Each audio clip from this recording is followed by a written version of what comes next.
забон як рукни асосии давлату давлатдорӣ маҳсуб меёбад. забони тоҷикӣ дар масири қарнҳо рушд кард, мақому манзалати хоса пайдо намуд ва дар раванди бархурди фарҳангу тамаддунҳо побарҷом монд ва баъди беш аз 1000 сол ба ҳукми як қонуни вижа дар ҷомеа мақоми давлатиро соҳиб гашт.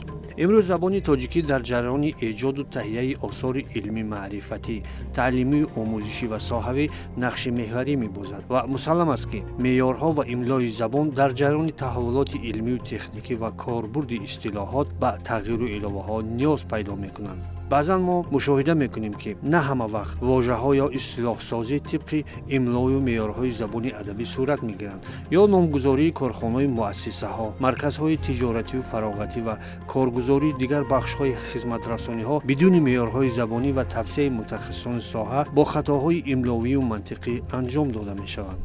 риояи меъёрҳои забони адабӣ як омили асосии рушди забон, тақвият бахшидани салоҳияти ин рукни давлатдорӣ ва равону шевотар шудани он дар ҳама самтҳои ҷомеа ба ҳисоб меравад. солҳои охир донишмандон, мутахассисону масъулон барои тозагии забон, орӣ будани забони тоҷикӣ аз ибораю истилоҳоти бегона, тарзи дурусти навишти калимаҳо, истифодаи хусусиятҳои луғавӣ, фонетикӣ ва грамматикии забони адабӣ дар таҳияи феҳристи номгузориҳо, воҷаномаҳо, луғату донишномаҳо ва истилоҳоти соҳавӣ тадбирҳои зиёдеро андешиданд.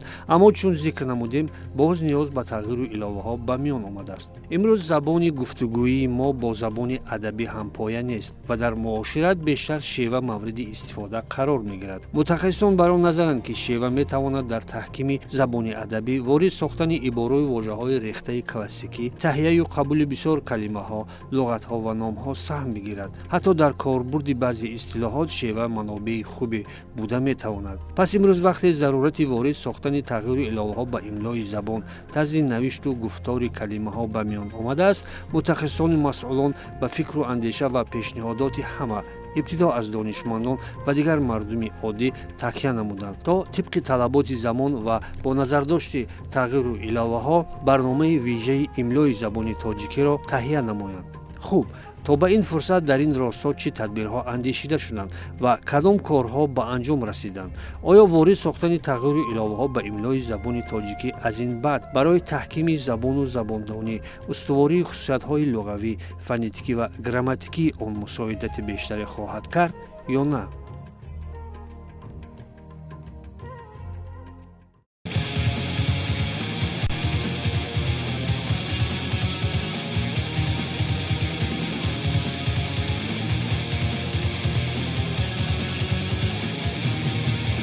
البته واقعا برای همه ما معلوم است که روز 4 اکتبر سال 2019 واخری پیشوای معظم ملت با نمایندگان اهل ضیا، معارف، علم و ادب و فرهنگ برگزار گردید و در همین واخری از جانب پیشوای معظم ملت پرزیدنت جمهوری تاجیکستان محترم امام علی رحمان سپارش‌های بسیار جدی نسبت به زبان داده شدند.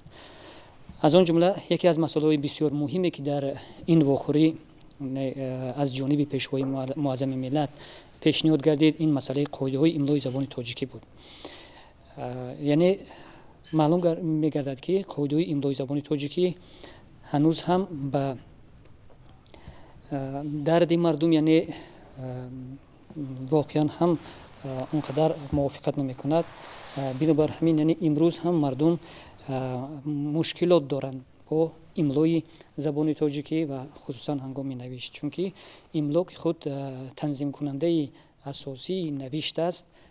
بنابر همین باید املا یعنی اگر استوار نباشد، املا اگر ساده نباشد، املا اگر عام فهم نباشد، البته برای مردم بسیار مشکلی را پیش می‌برد و قاعده املای زبان تاجیکی که با قرار حکومت جمهوری تاجیکستان از سال 2011 تصدیق شده بود، واقعا هم بعضی مشکلات داشت که تا امروز یعنی حل خود را نیافته است. بنابر همین با سپارش پیشوای معظم ملت یعنی باید گروه کاری تأسیس یابد و قاعده های املا از سر نو تهیه گردد و به حکومت برای تصدیق پیشنهاد گردد.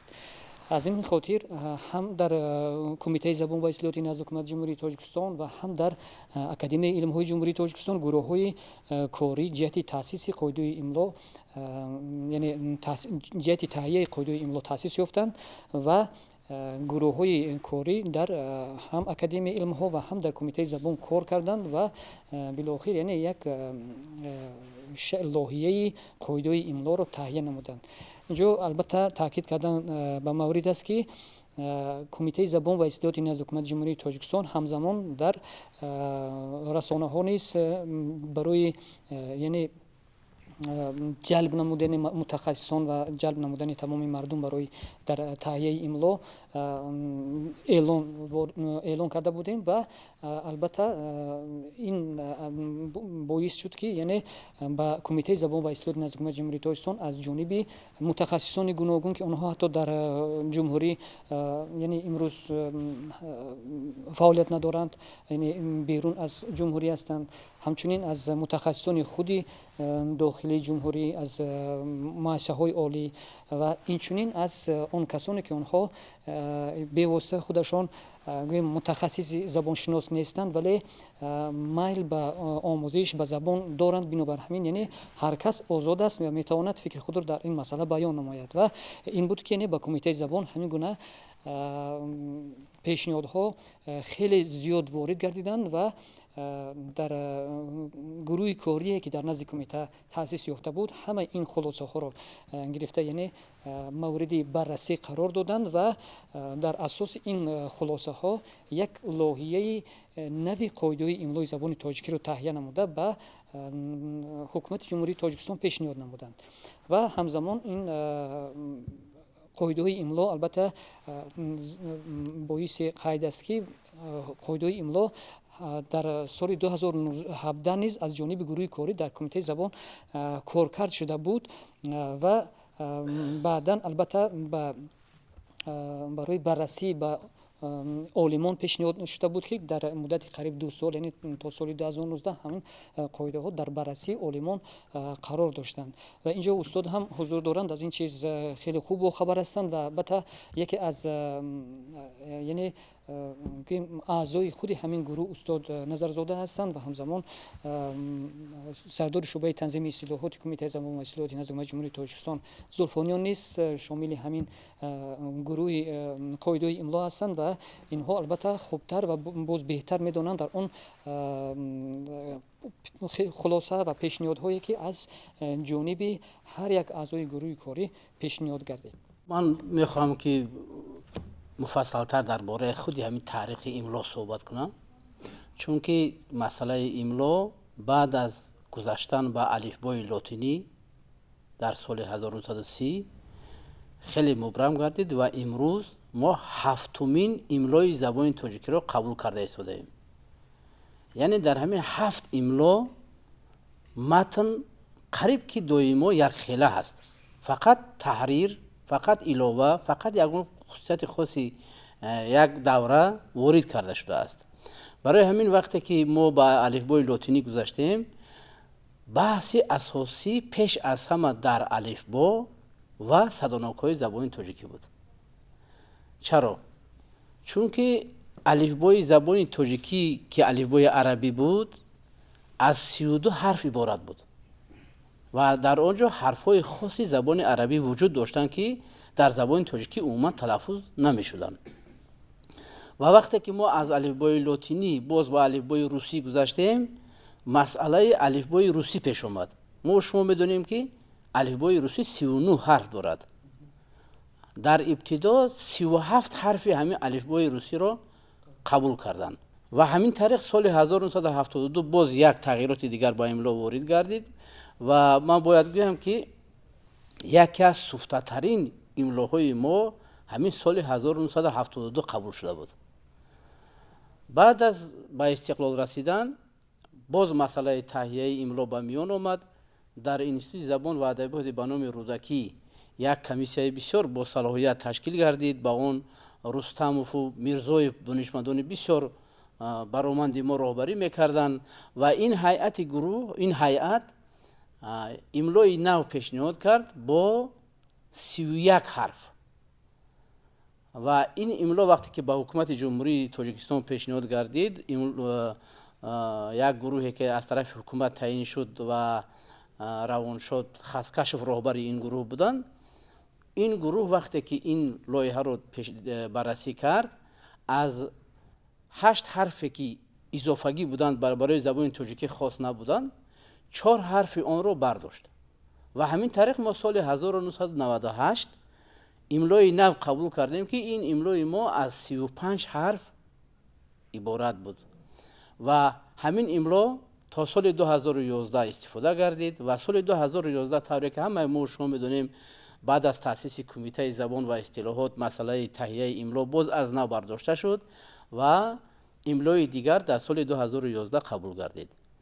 امروز که ما با تهیه املای نو مشغول هستیم، آنچه که هم کمیسیا در کمیته زبان و اصطلاحات کار کرد و هم کمیسیا در اکادمی علم ها، در هر دو کمیسیا هم من اشتراک داشتم و بیشتری زبانشناسان هم اشتراک داشتن، در بررسی ها اشتراک کردیم و من باید گویم که این املا خیلی سفته گردیده است، ولی به طور عمومی اون نقصان و کمبودی هایی که در املاهای پیشین بود متاسفانه تا به حال حل نگردیدند.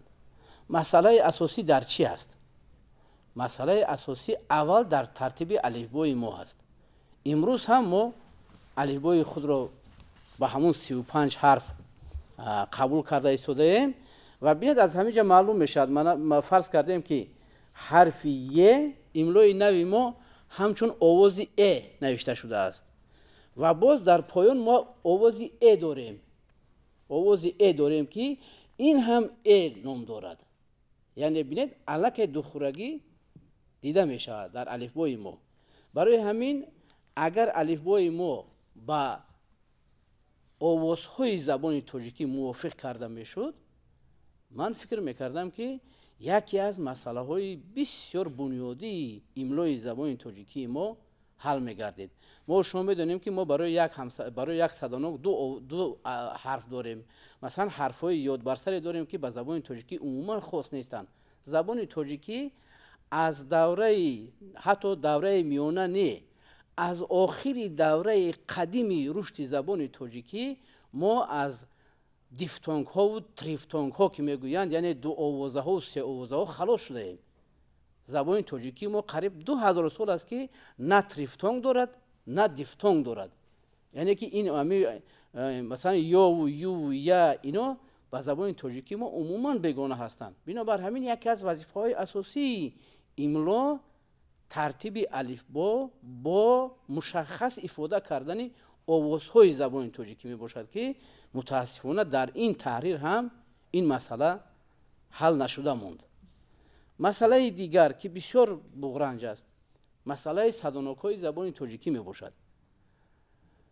در زبان تاجیکی دوره کلاسیکی ما 8 صدانک داریم و وزن عروض شعر ما هم بر اساس همین 8 صدانک استوار شده است.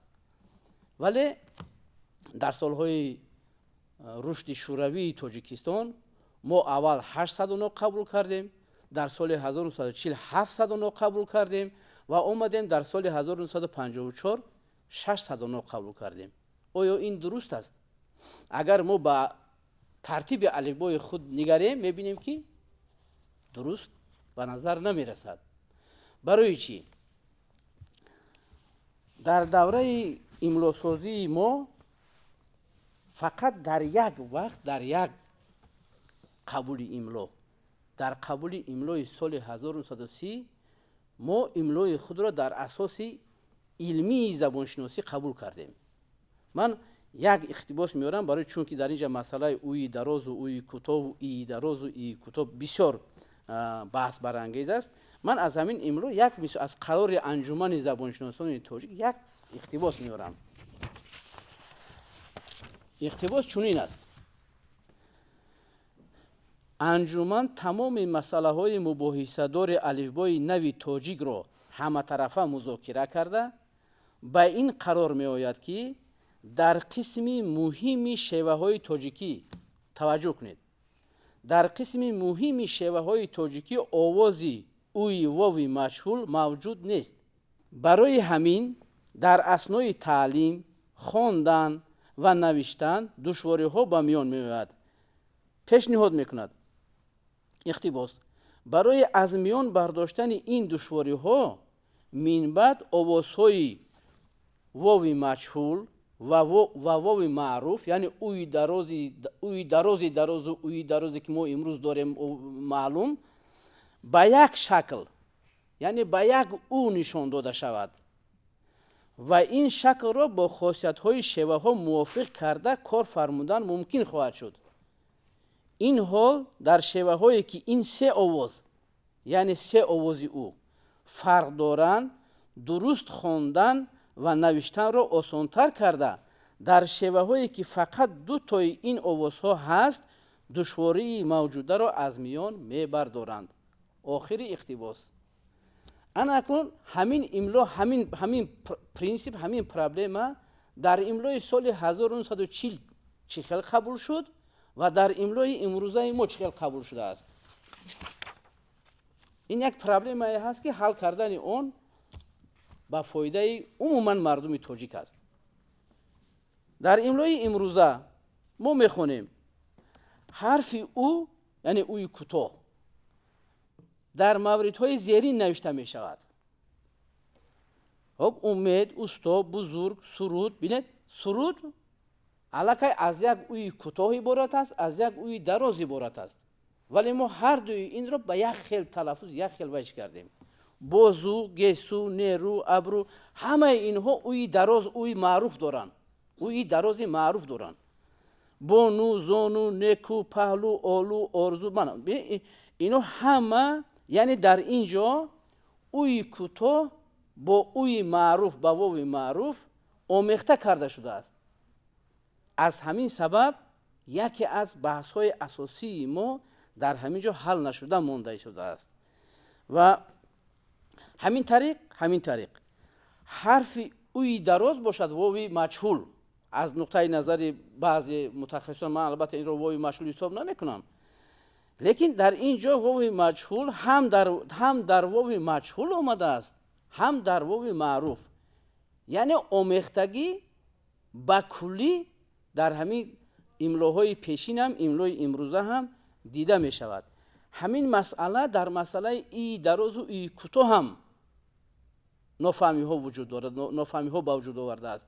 бинобар ҳамин ҳозир ҳам мо имконият дорем ки вови маҷҳулро бо вови маъруф якҷоя карда як аломат қатъӣ истифода кунем, вови кӯтоҳро ки бо аломат дар алифбои арабӣ нишон дода мешуд, мо ҳоли инро бо вови маъруф аллакай ифода мекунем, мо ина бояд ҳамчун вови кӯтоҳ, овози кӯтоҳи ӯ истифода кунем.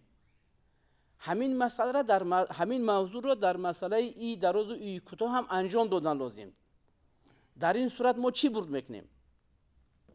аввалан ҳақиқати таърихӣ тантана мекунад. дуюм, имлои забони тоҷикӣ ба маҷрои илмӣ медарояд. яъне илми забоншиносӣ чизе ки мегӯяд, бояд дар имло ҳам ҳамон чиз акс ёбад. фақат ва фақат танҳо дар сурати дар асосҳои илмӣ таҳия кардани имлои забони тоҷикӣ, ин имло ба забони тоҷикӣ мувофиқ мешавад, ба мардуми тоҷик мувофиқ мешавад ва омӯхтани он ҳам осон мешавад. ин ду проблема, яке алифбои забони тоҷикӣ аст ва дигаре тартиби садонокҳои забони тоҷикӣ ва махсусан садонокҳои уву и. агар ҳарду ҳамин проблема ҳал шавад, имлои забони мо имрӯз хеле суфта гардидааст, боқимонда ҳама ислоҳ шудааст ва ба ҳамин тариқ мо метавонем ки дар ҳамин навбати тағйири имло, чунки имло ҳамавақт тағйирпазир аст, мо солҳои минбаъда ҳам шояд боз рӯ биёрем ба ин масъала, лекин мо метавонем ки дар ҳамин тағйири имло мо масъалаҳои бунёдии имлоро ислоҳ кунем, мардуми тоҷикро аз ин иштибоҳи даврони шӯравӣ бираҳонем ва забони тоҷикӣ ва мардуми тоҷикро соҳиби имлои таърихан суфташуда, имлои воқеан илмии забони тоҷикӣ гардонем. дар ҳақиқат даҳсолаҳо ин ҷониб вуҷуд дорад ва вале чун имрӯз ки дастури супориши ҳукумат шудааст то ин ки мо як қоидаҳои имлои мукаммалеро дар таҳрири нав пешниҳод намоем ва дар як муддати кӯтоҳ, ман фикр мекунам ки ин масъалаи баҳсангези вови маҷҳулу вови маъруф ё ин ки и дарозу и кӯтоҳ ки айни замон ҳанӯз ҳам ҳалли худро наёфтааст, дар баррасии ин каратинаи қоидаҳои имло низ ман фикр мекунам мавқуф гузошта мешавад. Чаро? Чунки ин як таҳқиқоти илмии бисёр амиқеро талаб мекунад ки ҳанӯз ҳам бубинед чандин даҳсола давом дорад, вале ягон забоншинос, ягон олиму мутахассиси мо сари ин масъала фикри қариб ки пухта ё муфассалеро дар ин бобат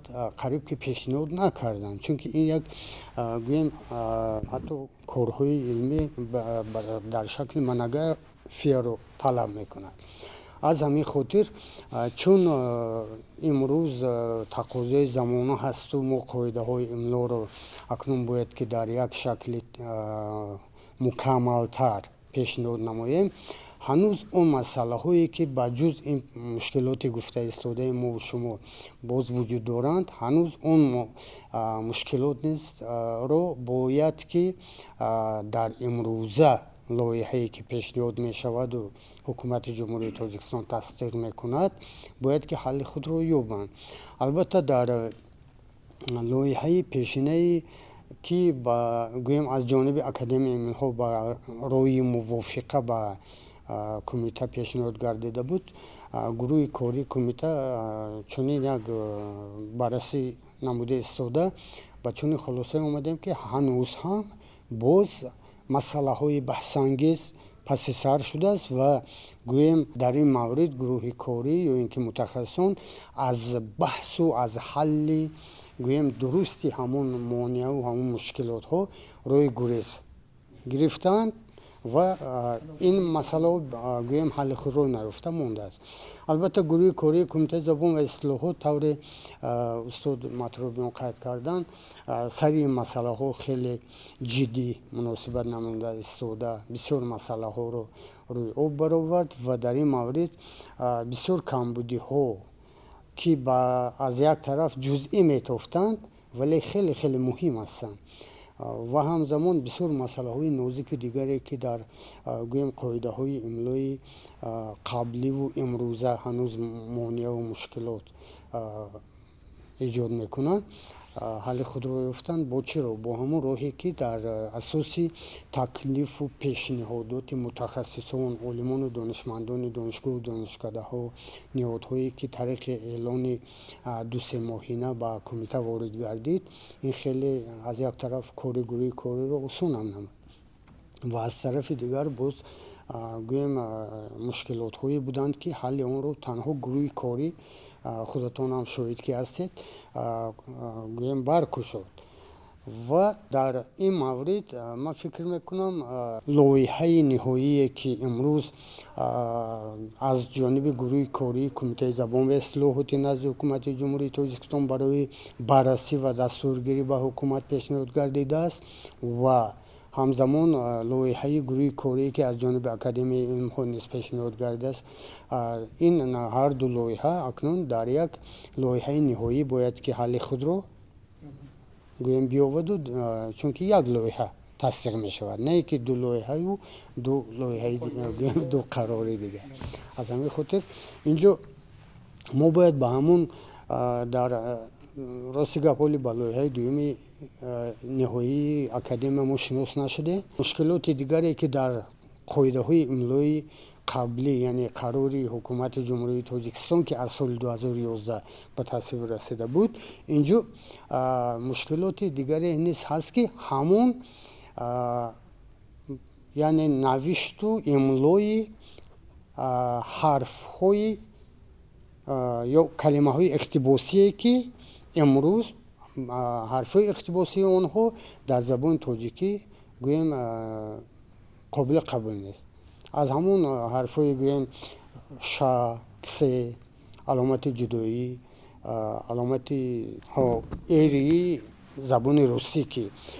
мо калимаҳоро дар ин шакл иқтибос мекунем вале бояд чӣ тавр нависем.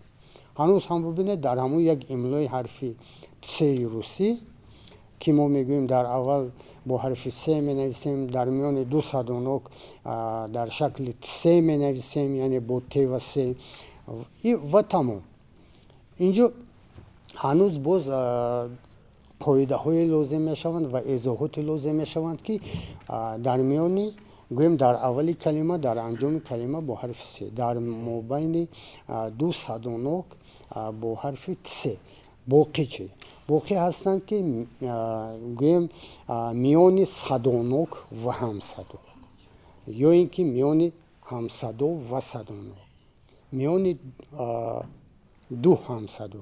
анҳамин гуна шаклҳое ҳастанд ки бояд мо онҳоро чӣ гуна нависем. ва барои мисол мана мо то имрӯз калимаи фарматсевти иқтибосиро дар духӯрагиҳо вомехӯрем. яке фармасевт менависад, яке фарматсевт, ки ҳолон ки шакли дурусти он бояд миёни ду садона.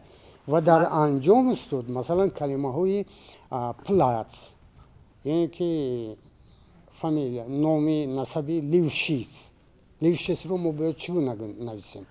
ана ин гуна қоидаҳо бояд. бале масъалаи иқтибосот. бале анами шумо бибинед, мо мегӯем ки мо ба асли худ баргашта истодаем. яъне мо имлои забони тоҷикиро бояд дар асоси меъёрҳои таърихӣ. ҳанӯз устод айнӣ гуфта буд ки агар дар имло талаффуз ба назар гирифта шавад, дар имло анархия мешавад. ин гапи устод айнӣ аст. яъне имлои забони тоҷикӣ ё ба шакли талаффузӣ ё ба шакли шаклӣ.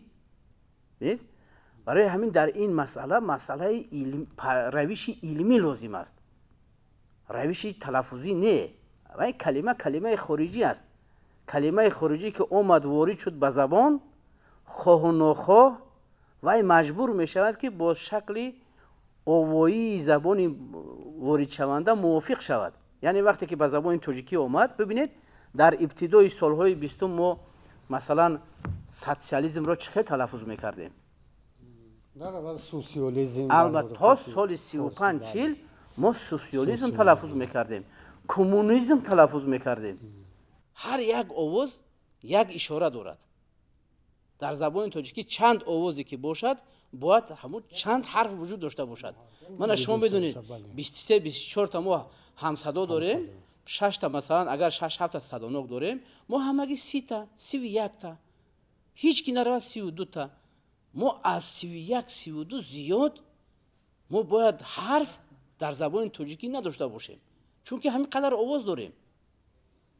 мо масалан як ҳарфе ки масалан таърихан дар кадом забони дигар истифода мешавад, чаро онро биёрем сари мардуми тоҷик бор кунем. ин воқеиятро инъикос намекунад. бинобар ҳамин масъалаи имло масъалаи миллӣ аст. масъалаи миллӣ аст. масъалае ки аст ки бояд ҷавобгӯи тамоми мардуми тоҷик бошад. иҷоб устод як масъала акун мақсади зулфониён чӣ буданд? яъне он калимаҳои иқтибосие ки мо хоҳем нахоҳем ҳатман калимаҳои иқтибосӣ ба забон ворид мегарданд ва калимаҳое ҳастанд ки онҳо дорои овозҳо ва ҳарфҳое ҳастанд ки дар забони тоҷикӣ нест. пас чӣ гуна бояд навишта шаванд? яъне вай меъёр дошта бошад, қоида дошта бошад. ана ҳамин канораҷӯӣ дар имлои соли 2011 ҳаст дар мавриди навистани ц ва ше ва ӯ дар мавриди дар байни садонок дар вай навишта шудааст, лекин дар охир нест, канораҷӯӣ кардаастанд. яъне вақте ки мардум мехоҳанд нависонанд, дар имло нест ҳамин масъала ки чӣ гуна бояд нависонда шавад. яъне ҳатман бояд дар ин меъёр дар имло, ҳарчанде ки баъзе касон бигӯянд ки инҳо бисёр майда ҳастанд, хурд ҳастанд, зарурат дар имло нависондан нест. не, барои мардум, барои он ки вай оммафаҳм шавад, бояд то охирин нуқтаи чӣ тавр нависонданаш бояд дар имло қайд гардад, ки вай баҳс дар байни мардум ба вуҷуд набиёяд. ана ҳамин масъала аст ки яъне инҳо бояд ана ҳамун дигар шакли чӣ тавр нависонда шуданаш ҳам ҳатман бояд дар имло нависонда шавад. дар забони тоҷикӣ қоидаи навиштани калимаҳои иқтибосӣ муайян аст. мо садонок дорем, мо ҳамсадо дорем.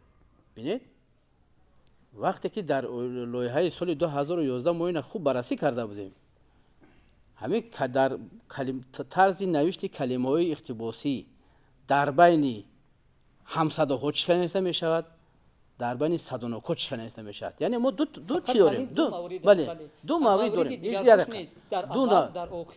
як дақиқа, мо вақте ки ҳамсадову садонок дорем, ҳамсадову садонокҳои мо ҳам дар аввал меоянд, ҳам дар мобайн, ҳам дар охир.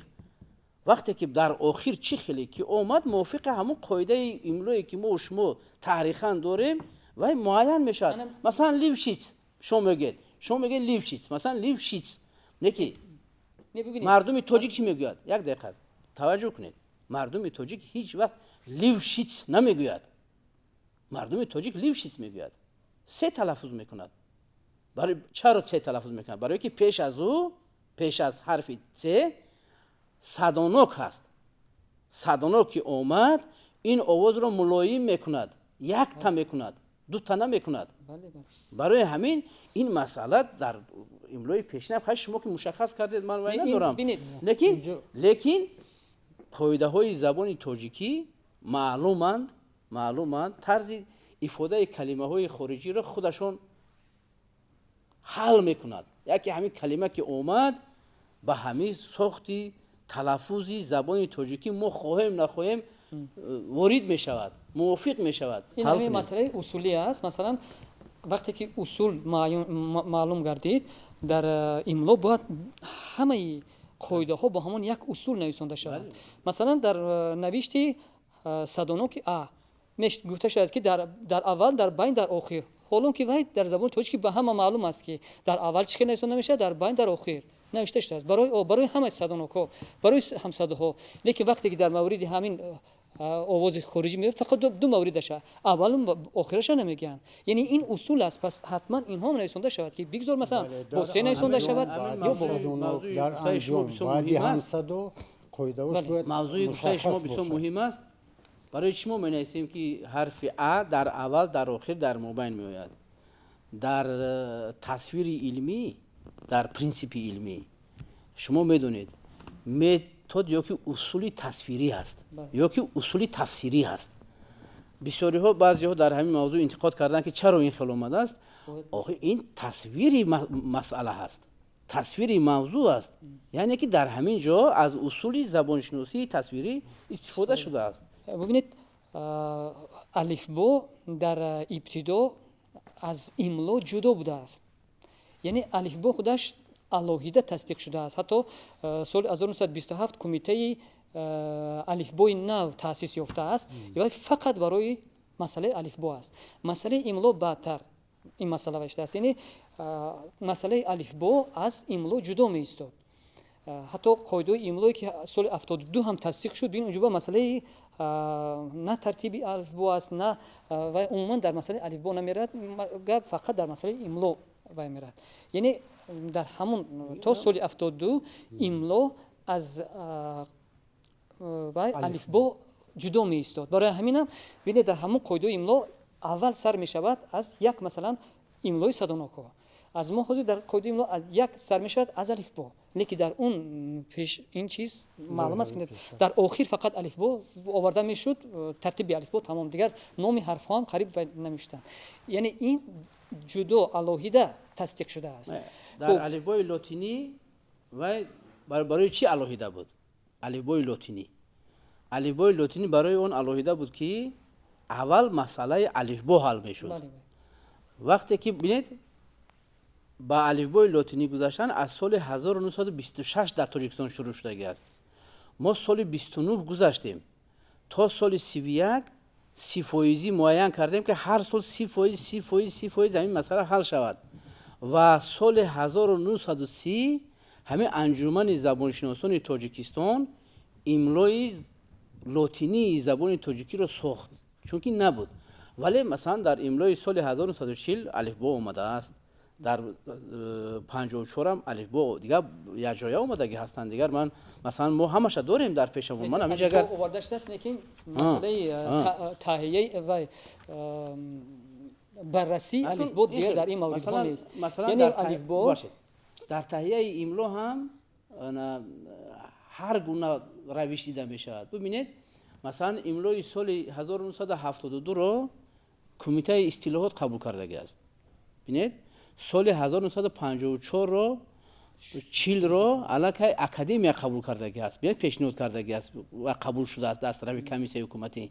барои ҳамин инҷо ҳам ҳар чӣ ки масалан пешниҳод шудааст, масалан агар аз тарафи кумитаи истилоҳот пешниҳод шуда бошад як шакл дида мешавад, аз тарафи масалан академияи илмот пешниҳод шуда бошад як шакли дигар, яъне шаклҳои гуногун дида мешавад. инҷо ба мақсад чӣ буд? вақте ки алифбо ҷудо тасдиқ шудааст ва баъд имло дигар, ана ҳамин духурагӣ аллакай, яъне мувофиқати байни алифбо ва байни имло дар ино дида намешавад. чӣ таре ки шумо аллакай таъкид кардед, бинед ки овозҳо масалан чӣ гуна тасдиқ шуда ҳастанд ва бо қоидаҳои имло баъзан мувофиқат намекунанд. ана ҳамин номувофиқати байни алифбо ва байни имло аллакай ба вуҷуд омадааст. ва дар алифбои соли 1940 вақте ки тасдиқ шудааст, вай алифбои руси асос тоҷикӣ, яъне кирилли асос тасдиқ шудааст, бинед ки и дарозе ки мо мегӯем ҳамон вақтам бо номи и дароз навишта шудааст, лекин баъдтар бинед дар соли 72 номи заданокро гирифтааст. вай боз дар соли 98 тасдиқ шудааст, тамоман беном аст, ном надорад. ва дар соли 2011 боз бо номи и дароз, яъне соли яъне инҳо таҳиягарони имлои соли 2011 фикри ана ҳамон таҳиягарони соли 1940 ба назар гирифта ҳастанд, ки ин ҳам бо дар шакли дароз омадааст. ҳамин ҳолат нисбати ҳарфи уи дароз аст, ки дар имлоҳои гузашта умуман ном надоштааст. ягона номе ки пайдо шуд ба ин ҳарф дар қоидаи имлои соли 2011. ду равиш аст ҷаноби матрубиён, ду равиш аст. якеҳо мегӯянд ки ҳамин уи дарозе ки мо менависем ку ин ҳамин сифр бояд вови маҷҳул бошад. фақат калимаҳои бо вови маҷҳул навишта шударо ифода кунад.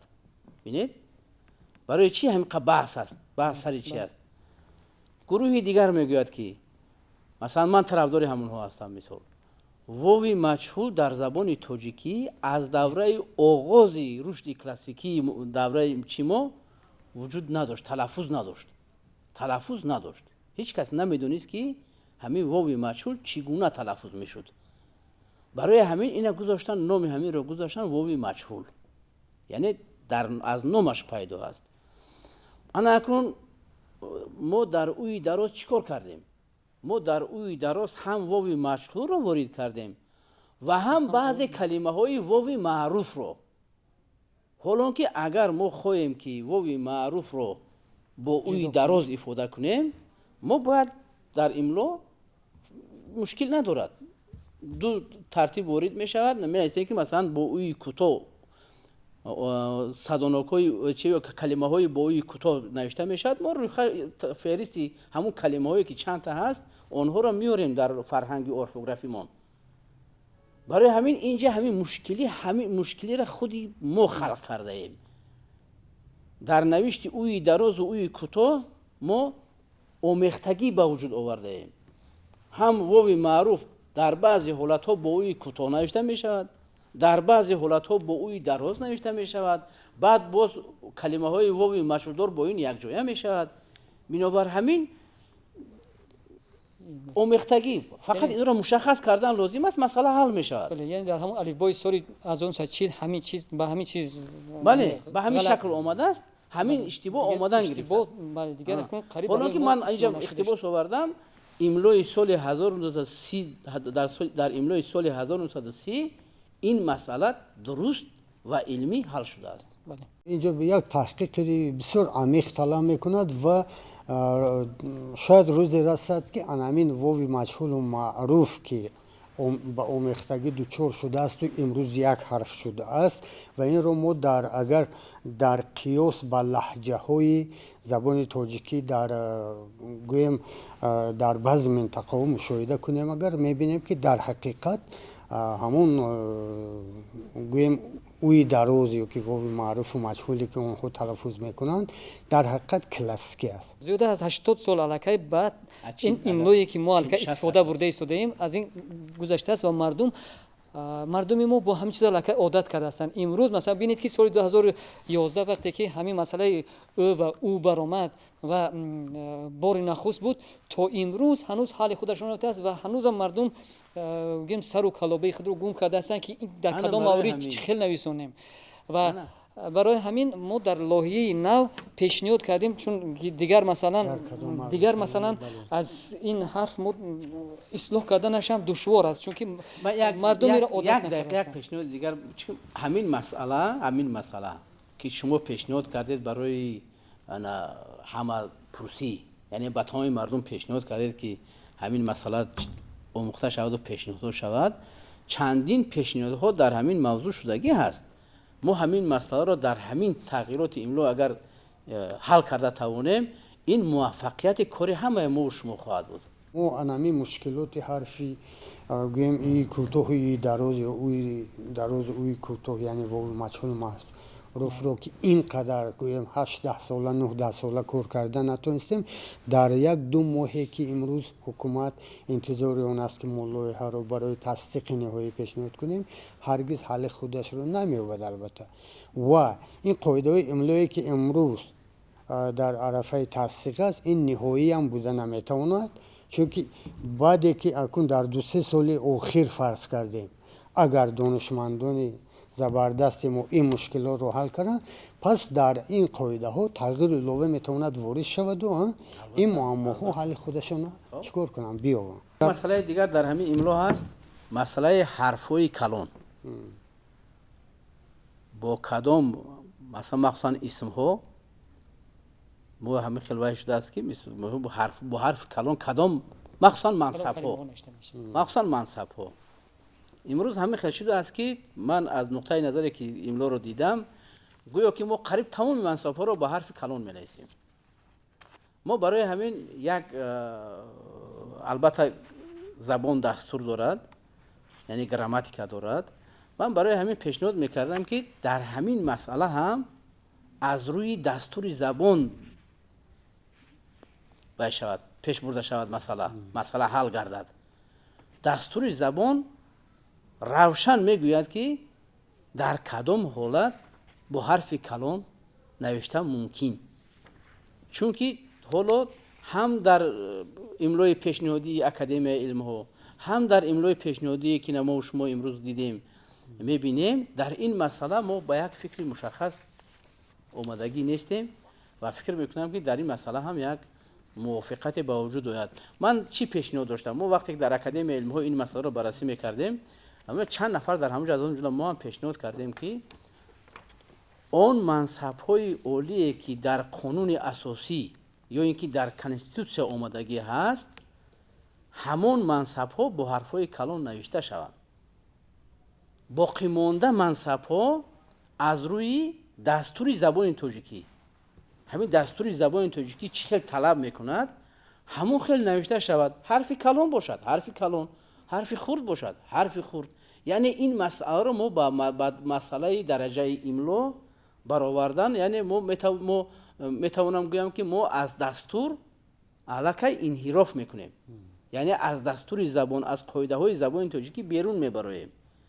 барои ҳамин ин масъала ҳам бояд ба як таври ҷиддӣ ҳал шавад. ҳамин баъзан дар қоидаҳои мо духӯрагӣ мебиёяд. масалан дар навишти ҳамин ҳарфҳои калон номи як қатор мансабҳои давлатӣ барфи калон навишта шуд, як қатор. акун мардум намедонад ки ӯ як қатор чӣ қадар аст, вай кадомҳо ҳастанд. бале ин бояд мушаххас бошад ки мардум донад ки ман ҳамин 5 мансаб ё ин ҳамин 6 мансаб бо ҳарфи калон нависонда мешавад. бинед ки мо ягона калимае ки вай ҳам дар як маврид ба маънои мансаб истифода мешавад ва дар як маврид ба ҳам маънои мақомро ифода мекунад, мақомотро ифода мекунад. масалан мо намегӯем ки вазири вазорати маорифи ҷумҳурии тоҷикистон, мо мегӯем ва вазири маорифи ҷумҳурии тоҷикистон, яъне инҷо ҳам мақомот аст ва ҳам мансаб аст, ҳардаш дар дохили ҳамин вай оварда шудааст. барои ҳамин мо ҳатто дар вай пешниҳод кардем ки ҳангоми ҳамин мақомотро дар назар гирифтан бояд барфи калон нависонда шавад. Чунки ма мегӯем ки ариза менависим, мактуб менависим ба вазорати адлия, ба вазири молияи ҷумҳурии Тоҷикистон ва бояд барфи калон навишта шавад. дар имло мо агар ба як шакле ба як масалан гурӯҳ ба ягон масалан чи камтар агар роҳ диҳем, боз ҳамун нофаҳмиҳо ба вуҷуд меояд. Барои ҳамин мо асосан бояд боз як бори дигар таъкид мекунам ки мо бояд мувофиқи меъёрҳои грамматикаи забон ё дастури забон амал кунем. Ҳамин имло чист? Имло инъикоси мухтасари дастури забони тоҷикӣ барои истифода барои мардум аст.